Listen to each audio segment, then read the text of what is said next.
prvé prerastené počítače a má 10 tón. V strojárni má svoje špeci miesto, všetko okolo nie je antistatické a obsluhuje niekoľko ľudí. Dokáže však z kovového prášku tlačiť predmety. Je vo vývoji, ale je to technológia, ktorá má budúcnosť. Vieme robiť rôzne komponenty bez nástrojov, je to rýchlejšie a lacnejšie. Pod slovom lacnejšie by si asi niečo iné predstavoval finančný riaditeľ závodu. To nie je žiadna hračka. A do tejto 3D tlačiarne sme investovali 2,1 milióna eur.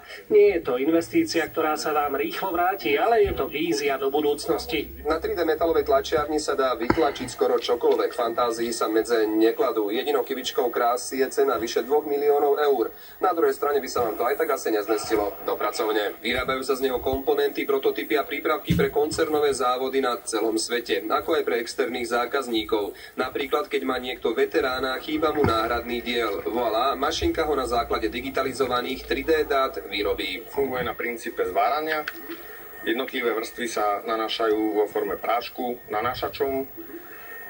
Jedna vrstva má 0,05 mm a tie jednotlivé vrstvy sú prepalované pomocou 2 laserov. Čo by nikto nečakal, na konci high-tech procesu za vyše 2 milióny eur sedí človek, pán Hradský, ktorý doľaďuje posledné detaily.